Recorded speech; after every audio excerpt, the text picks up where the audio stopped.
The 65-year-old man with a graying beard was just another tired face in the chaotic bus terminal until he saw it.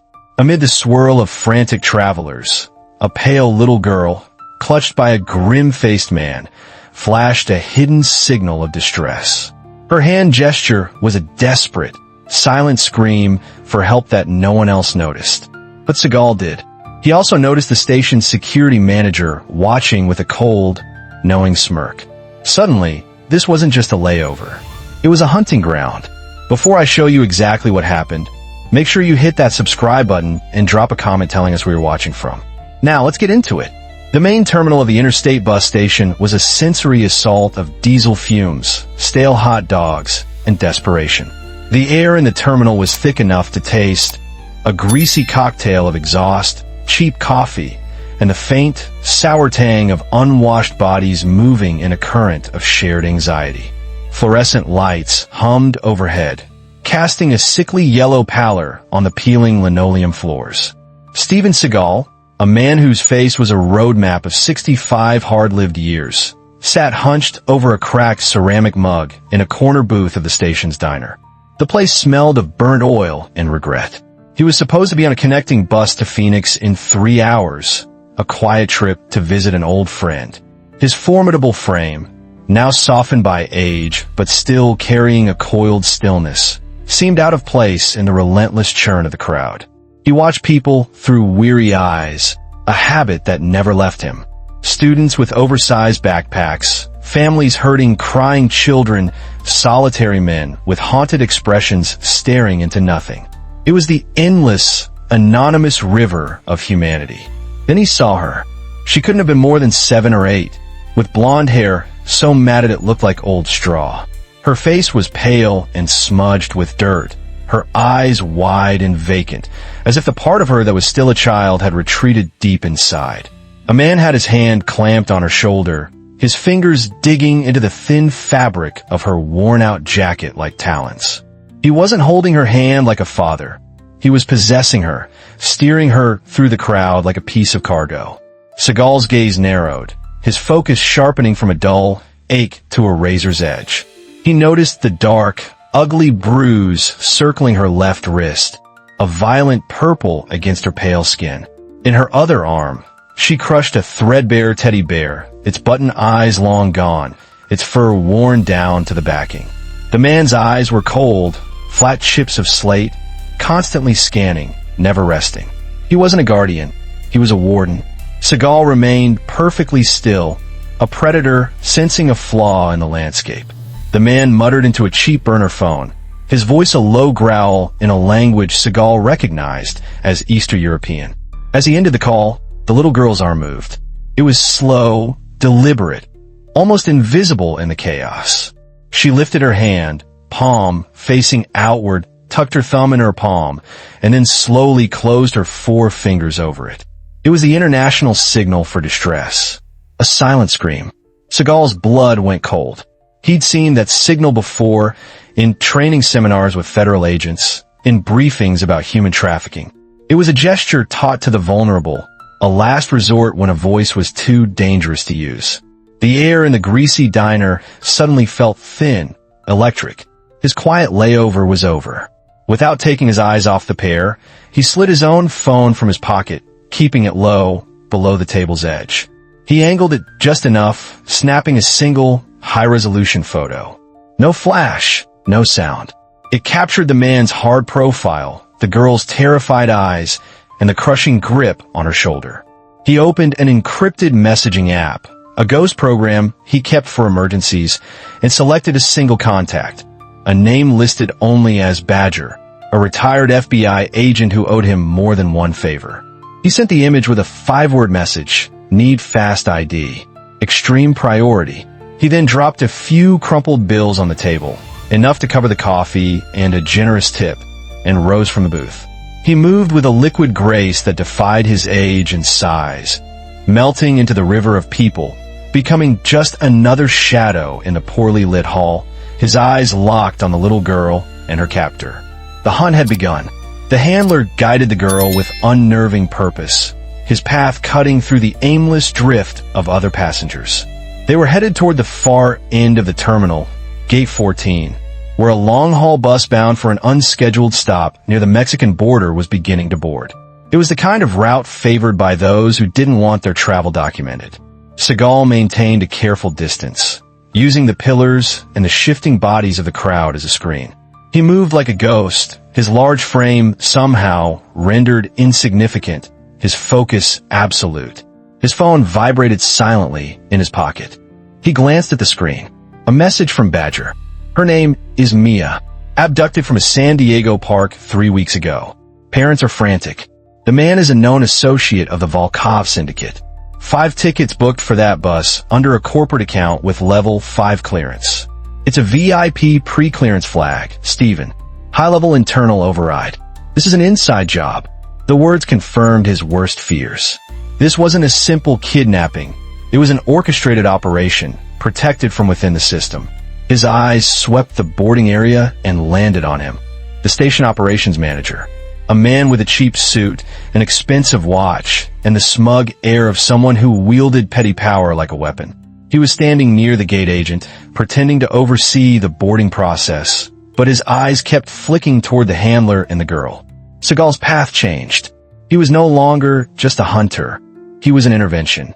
He walked directly toward the manager, his steps measured and heavy.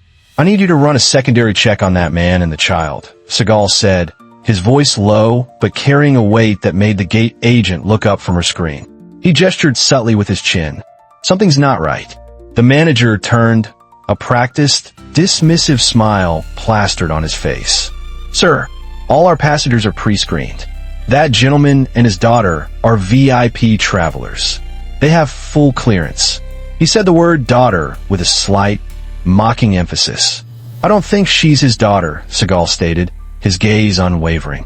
"And I believe she's in imminent danger. I need you to hold the bus and verify their identities." The manager's smile tightened, the condescension turning to ice.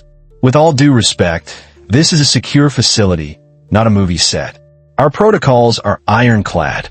Unless you have a badge and a warrant, I'm going to have to ask you to step aside. You're disrupting operations." As he spoke, Seagal's eyes caught the glint of a nearly invisible Bluetooth earpiece tucked behind the manager's ear. It was a high-end, covert model. The manager's hand came up, feigning a scratch to his neck, but his thumb and forefinger pressed the device for a fraction of a second. It was the signal, a silent command. Across the way, the handler, who had been waiting, immediately stiffened. He tightened his grip on Mia and began pulling her away from the boarding line, toward a side door marked authorized personnel only. The apathetic crowd saw nothing, but Seagal saw everything. The conflict had just mutated. It was no longer just him against the kidnapper. It was him against a corrupt, protected network. "Who are you talking to?" Seagal asked, his voice dropping to a near whisper, yet it cut through the terminal's noise. The manager's face hardened. "That's my final warning, old man. Back off now." He took a step forward, positioning his body to block Seagal's path to the door, a clear act of obstruction. The hunter had just met the gatekeeper. The authorized personnel only door clicked shut, the sound swallowed by the terminal's din. For a moment, the manager stood his ground, a smirk playing on his lips. "It's over," he said, more to himself than to Seagal. "You should have stayed out of it." But Seagal wasn't looking at him anymore. He was scanning the architecture of the building, his mind processing layouts, access points, and the flow of logistics he knew existed behind the public facade of any major transit hub. He turned without a word and walked away from the manager, not in defeat, but with a new vector.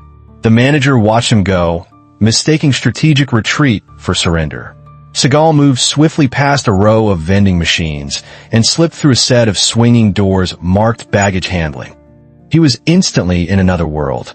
The air grew cold and smelled of diesel, rubber, and damp concrete. Here, there was no pretense of customer service, only the raw mechanics of transport. Conveyor belts snaked through the cavernous space, and baggage carts rattled over the uneven floor.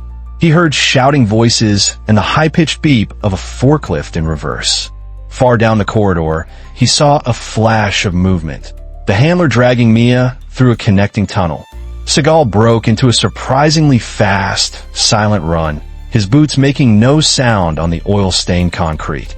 He vaulted over a stalled luggage belt, his movements fluid and economical, and entered the tunnel just in time to see the handler burst through a heavy steel door at the other end. That door led out to the loading bay. By the time Seagal shoved it open, the scene was already in motion. A black taxi, its engine running, was parked illegally by the curb. The handler was in the process of yanking the terrified driver out from behind the wheel, throwing him onto the pavement with a brutal shove. In one horrific motion, he threw Mia into the back seat like a sack of potatoes and slid into the driver's seat.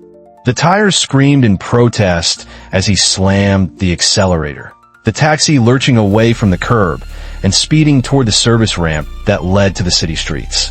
Seagal's eyes darted around the loading bay, his mind working with cold, rapid-fire clarity.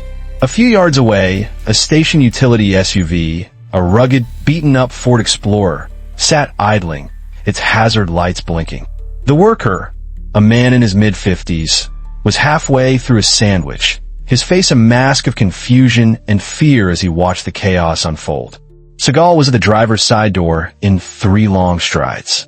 "Emergency," he said, his voice a commanding rumble. "Child abduction. I need your vehicle. Now." He flashed a PI license he kept for such occasions. It wasn't official law enforcement, but it looked authoritative enough. The worker, seeing the absolute conviction in Seagal's eyes and the fleeing taxi, didn't hesitate. He scrambled out of the passenger side, hands raised. "Take it. Just take it."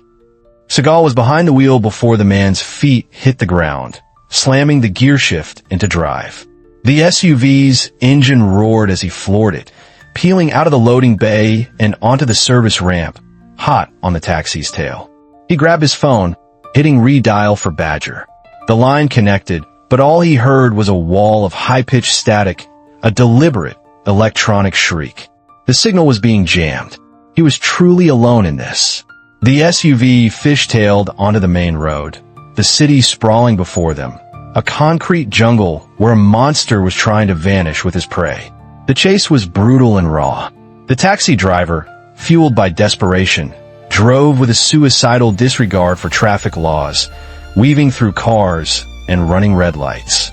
But Seagal was a different kind of predator behind the wheel. He wasn't frantic, he was focused. He anticipated the taxi's moves, using the traffic like a current, flowing through gaps others didn't see, his big hands steady on the wheel. The pursuit tore them from the congested city streets onto a service highway that skirted a vast, desolate industrial park, a graveyard of forgotten factories and sprawling container yards. It was a place designed for things, not people, a perfect landscape to disappear. As Seagal predicted, the taxi veered sharply, screeching down an unmarked access road that led into the heart of the labyrinth.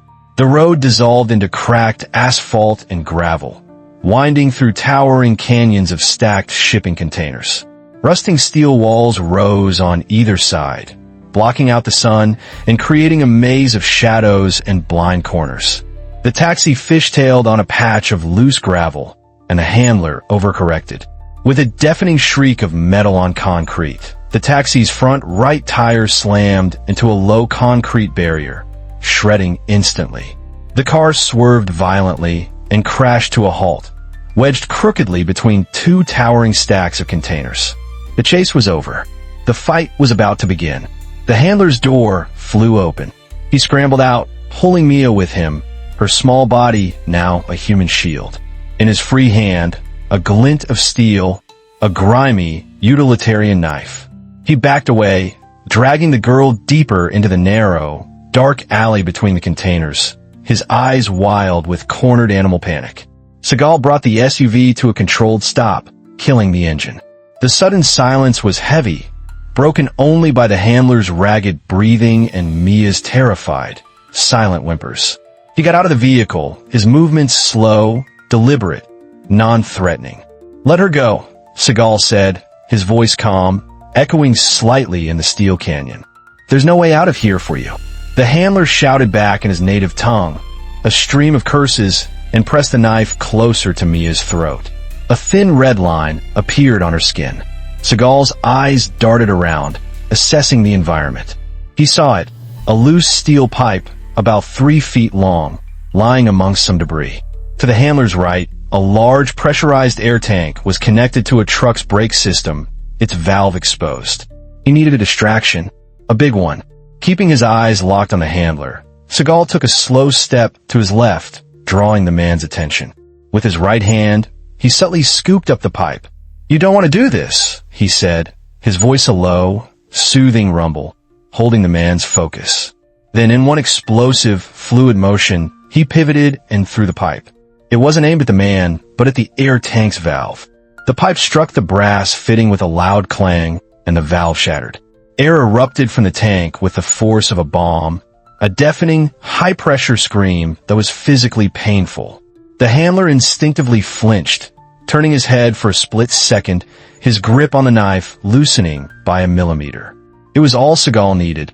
He closed the distance in 2 impossibly fast steps. His left hand shot out, not grabbing the knife, but the wrist that held it, applying a precise Aikido joint lock, the kote geishi. The handler's wrist bent at an unnatural angle, and he screamed in pain, his fingers spasming open. The knife clattered to the ground. Simultaneously, Seagal's right arm wrapped around Mia, pulling her free and spinning her behind him, out of harm's way. The entire sequence took less than 2 seconds. The handler, disarmed and off balance, lunged forward. Seagal met his charge not with force, but with his own momentum, redirecting it into a clean, decisive throw. The man flew through the air and landed hard against the container wall, the air knocked from his lungs. Before he could recover, Seagal was on him, applying a submission hold that rendered him immobile. Just then, the distant wail of sirens grew louder, converging on their position. Badger had come through. It was over. What happened in that bus station wasn't just about a retired martial artist stopping a kidnapping. It was a stark reminder that true evil often wears a uniform or a manager's badge, hiding in plain sight within the systems we're taught to trust. It proves that heroism isn't about a cape. It's about paying attention, about having the courage to act when everyone else is looking away, and about one person's refusal to let darkness win. Have you ever seen a situation that felt deeply wrong but chose not to get involved? What would you have thought if you were in that station, watching an old man confront a security manager? Do you think a single determined person really has the power to dismantle a corrupt network? Or was this just a lucky break? We want to know what you think in the comments below. Let's talk about it. If this story reminded you that the will to protect the innocent is one of the most powerful forces on Earth, hit that like button and subscribe for more stories about everyday heroes facing down the darkness. Share this with someone who needs to be reminded that it only takes one person to make a world of difference. We read every single comment and value your perspective. More stories about hidden heroes and justice being served are waiting for you on your screen. Click on one of those next, and we'll see you tomorrow with another story that will restore your faith in humanity.